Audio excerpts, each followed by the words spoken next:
What's up, Dolph fans? Welcome back to another edition of Dolphins HQ. I've got a couple of special guests with me here today. The Board of Advisors for the Dolphins Cancer Challenge, Jaelan Phillips, Braxton Berrios. I'll go ahead and start with you, JP, man. It's been a while since I've seen you and talked to you. Just how's things going? How's the rehab process going? Just how you been, man? Yeah, good to see you, Travis. It's been great so far. Just taking it week by week, day by day. Feeling great though. I'm back running on the field, just getting my strength in, and luckily I have my guy Braxton here with me to give me some moral support. A little competition with each other. So yeah, it's been great. A lot of time to get on the training tables back there. Yeah, absolutely. No, it's nice having a counterpart here. We're like 2 weeks apart in the whole process, so it's nice because we're competitive human beings and we push each other. So yeah, it's been fun. So you guys have both been in the South Florida community for longer than your pro careers. You both played your college ball at the U. My question is how important is the South Florida community when you consider the fact that you have so much time here? I'll go ahead and start with you, Braxton. You can kick us off on that one. Yeah, coming here and well, my dad's from Miami, so I grew up kind of coming here a decent amount, and then obviously being here since 2014 is when I enrolled at Miami, January 2014. It's it's a long time. I mean, I tell everybody, I'm from North Carolina, but this is my home now. I have roots here, I have a home base here. And so, during this last, I guess, over 10 years now, really made so many bonds and connections and hopefully impact in the South Florida community. And it's really important for me to try to give back in any way, shape, or form that I can. And obviously DCC is the perfect way to do that. Yeah, how about you, JP? Because you've been on the chair for 3 years now. And you, again, we're here with the University of Miami as well. So were you aware of DCC back in your college days? And if so, how have you seen it kind of grow and evolve from that time? Yeah, so I didn't find out about DCC until I joined the Dolphins. And Mac Hollins was the board member back then. And he and we trained a lot, and Mac is, a psychopath when it comes to training. So he was like, come do the 100-mile bike ride with me. So I was like, all right, sounds good. Sounds like a challenge. So after doing the ride, being around DCC, seeing the incredible community support that's around it, the thousands of riders, all the people coming and just supporting, it was kind of a no-brainer for me to get involved with DCC in any way that I could. And they asked me to be a board member, and it was honestly a really easy decision because cancer research to me is very important because I've personally had several family members and friends affected by cancer. And frankly, everybody that probably does know somebody. So I think it's a really important thing, and what DCC does is incredible. I mean, the biggest fundraising initiative in the NFL. We've done a lot of fundraising and reached a lot of people through our efforts. So yeah, it's been amazing so far, and I'm looking to continue doing this. How has the experience kind of reshaped the way you see it over the course of the 3 years of being on the board? I think that it's just growing, honestly. Like the first year I did it, it was a big event, obviously a lot of hype around it, but these last 2 years, you can tell that whether it's the board or whether it's other Dolphin staff or DCC staff or just community figures are really coming together to push DCC, because I think people are starting to realize how really incredible it is and how amazing of an initiative it is. So obviously it impacts Jaelan, impacts you, impacts everybody, right? This disease does. This is your first year being asked, and they come to you and they ask you, right? Mm-hmm. So I'm curious what that moment's like and how easy of a yes it was for you. Oh, it's a very easy yes. No, it's a really cool honor. Obviously, I started getting involved last year, so my first year here with the Dolphins.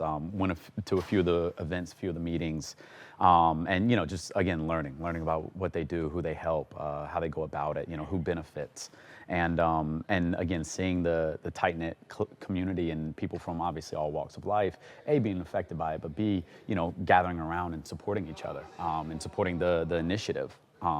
And so I think that has been incredible. And then when they came to me this spring and asked, it was, like I said, a very easy yes. And, really just tried to dive in and learn all the details and the intricacies of it. And, it's really a cool honor being on the board and, helping raise some money. But I think we're going for, what, 15 million this year?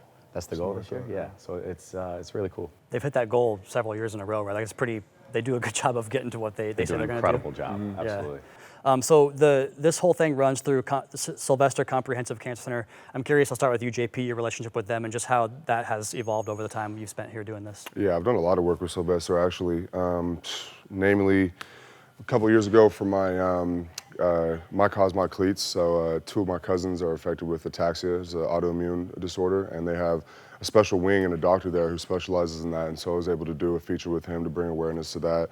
I mean, obviously partnering with DCC, with Alex Place. Alex Place is incredible, what they do at Sylvester. For people who don't know, it's basically a treatment center for children that it takes the stale hospital environment so that when they're coming in to get their treatment for cancer patients, it's fun. They get to play with their friends. They get to play video games and toys and different things like that. So that's really incredible. Done a lot of work with them, toy drives, things like that. And then coming up, I'm going to do work with their music rehabilitation program, or it's a music therapy program is really what it is. So that's just bringing in basically a mobile studio and different artists and people to come in and perform and play music for these cancer patients and different patients in Sylvester, which is extremely therapeutic. And there's a crazy amount of research behind the frequencies and how music can heal the body. So yeah, I'm very deeply involved with Sylvester, and so I love what they do, and I love that DCC partners with them for this because they're incredible. Yeah, that's really cool, man. The experience last year with the little guy, I forget his name, but the one that you brought with you to. Malky. Yeah, that was so cool, man. Because a kid Malachi. getting a chance to be a kid is like the most important thing in the entire world, and especially when it comes to this stuff. So that's really special. I apologize for repeating the question, but same question to you about Sylvester and your relationship there. You know, obviously it's growing. You know, we would do a lot of visits in college, right? Like we do a lot of children's hospitals, a lot of hospital visits in college to, again, like you guys said, like let kids be kids. I don't think many people can imagine what it's like for them to spend, you know, their early years or months at a time in a hospital like that. So, so that's obviously grown. And as I've gotten to know the rest of the board of the DCC, all those relationships have grown. And I think it's important to note that every single dime that we raise, right, goes directly to Sylvester. So benefits directly all those people, all those kids in cancer research. And so it's been really cool getting to know them and getting to understand their initiatives. And again, tagging along to everything that I'm able to be at, because it goes a long way. So JP mentioned it earlier about the impact, you know, cancer's had on him and his family, people he knows. Can we hear your story as well about the impact cancer's had on you and your family? Yeah, no, I've had a lot, sadly. My uncle died from a brain tumor 2.5 years ago. I've had multiple people with breast cancer, mom and aunt. My cousin died at 2.5, pulmonary vein stenosis. So, you know, and the list can go on and on and on. And, you know, again, everybody is touched one way or another by it. And, you know, unfortunately, some of those people have passed away and others have fought through it. And, you know, I think it's a horrible reality that we all face. And, you know, everybody says you don't have any problems in this world, or you have 99 problems in this world until you have a health problem, then you have one problem. And I think it's very true. And, you know, as much as we can get ahead of that, I think is the goal here, because, you know, being proactive instead of reactive is obviously the best thing to do as far as, you know, cancer research and everything else goes. You know, find a cure before cure is needed. And I think this goes a really, really long way, and that's why I think we're both so passionate about it. Yeah, well, I'm very sorry for your losses off the top there, but you guys are doing so much to combat, you know, all the stuff you just talked about. Let's go ahead and end with this. How can the folks get involved with your individual portions and help, you know, support this cause? I'll go with you, JP. Yeah, so we both have links on our Instagram pages, and that we'll be putting out, obviously, leading up to the race. You can donate there, but you can sign up, you can donate, and come out to support. It's going to be an amazing time. February 22nd, that's next Saturday, I believe. Yep. And yeah, I'll be riding the 13 mile this year, unfortunately, because of the knee, I can't do the 100, but I'll be back eventually doing the 100, and 13 is still something, so we're riding. Still something. Pretty much closed the show, but do you have anything else you want to No, close with? that nailed it, yeah. It doesn't matter who you give to or how you give, as long as you give. And again, if you want to be a participant, please, there's a 5K. Any support is obviously welcomed and appreciated. Yeah, good stuff. And if you have kids, if you have obstacles that you think we're going to prevent you from getting out there, put them in a stroller, get in the 5K, get involved however you can. It's a big deal here. Jaelan Phillips, Braxton Berrios, both Board of Advisors members. We appreciate you guys' time today. It was great having you here on Dolphins HQ and the Drive Time Podcast. Thanks, guys. Thank you.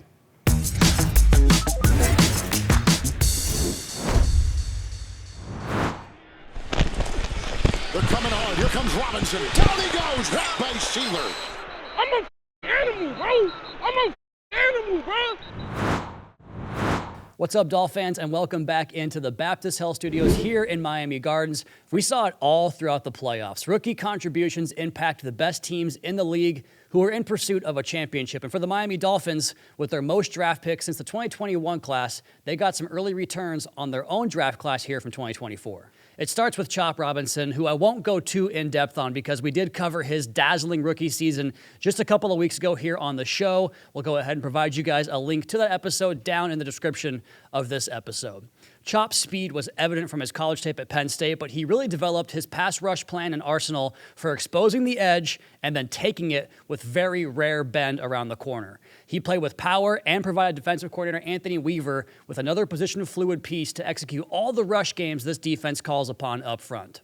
I thought the potential was evident early on, dating way back to training camp. And in fact, I recall a few times in my training camp notebooks mentioning the only player that gave Chop consistent issues was a fellow rookie in Patrick Paul. So it all goes back to the protection, the amount of time that Tua had. They only rushed 4, but great protection up front. Good time. End zone. Caught. Smith. Touchdown. What a throw. The 2024 season could have been a redshirt year for the 6'8", 335-pound tackle who clocked a 5'1", 40-yard dash at last year's combine, but he was pressed into duty due to injuries, and he acquitted himself quite well in that regard, showcasing the movement required to play left tackle in this offense and leading all the speedy ball carriers around the edge, but also to hang in against the world's best pass rushers in protection. He even got some valuable cross-training at the right tackle position, and all those reps he banked over the course of the year I thought were demonstrated by his incremental growth throughout the course of his rookie season with technique and overall game. I cannot wait for year 2 for the big fella out of Houston. Here is a toss. And on the run into the end zone, diving Malik Washington for the touchdown. Elsewhere in this rookie class, Malik Washington's trajectory has to be incredibly promising to the Dolphins brass.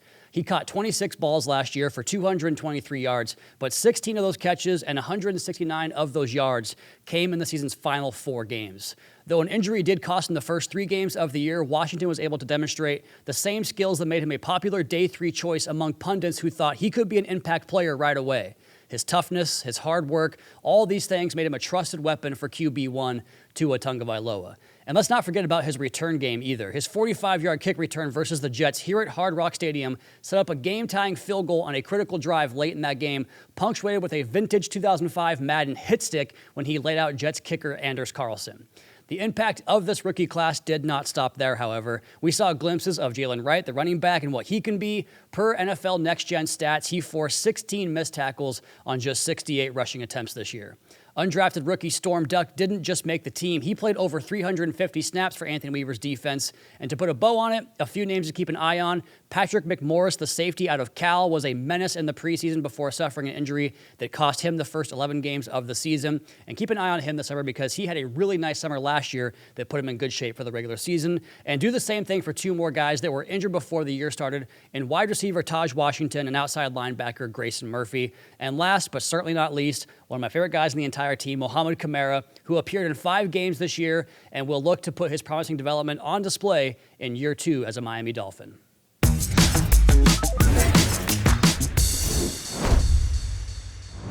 Another football season come and gone, another champion crowned. Congrats to the Philadelphia Eagles on their world championship. And if I may real quick relate this back to the Dolphins, that game got me thinking about the Eagles pressuring Patrick Mahomes on over 50% of his dropbacks without sending a single blitz in the game. And to do that from a split safety structure where you can defend the run against light boxes, or with light boxes rather, that feels like the blueprint to slay all the giants of the AFC, like Mahomes, like Lamar Jackson, like Josh Allen here in the AFC East. And hopefully in 2025, the Dolphins will have something they haven't had on the team since they were on a roll back in 2023 with a healthy trio of Jaelan Phillips, Bradley Chubb, and Zach Sealer. Sprinkle in the aforementioned explosive rookie and Chop Robinson. I think the Dolphins are well on their way to building a dominant defensive front under defensive coordinator Anthony Weaver. That wraps up another edition of Dolphins HQ here in the Baptist Health Studios. The next time you see us, we'll be wheels up to Indianapolis for the 2025 NFL Scouting Combine. One of my favorite weeks of the entire year, one of my favorite towns in all of America. We've got some great guests lined up, ready to discuss team building strategies and another crop of prospects ready to impact the future of the game of football. And who knows, you might even get a chance to watch your boy hurt himself with a 3-cone time or a broad jump. We'll see. No promises yet, because these old bones, they don't move like they quite used to. Dolphins HQ on the road. You will not want to miss that. By now, you know to check out the podcast Drive Time with yours truly 5 days a week in season, 3 days a week in the off season. And of course, the Fish Tank podcast with Seth Levitt and OJ McDuffie. Subscribe to the Dolphins YouTube channel for 2024 recap content, media availabilities, and much more from all of your favorite Miami Dolphins. We'll see you right back here soon.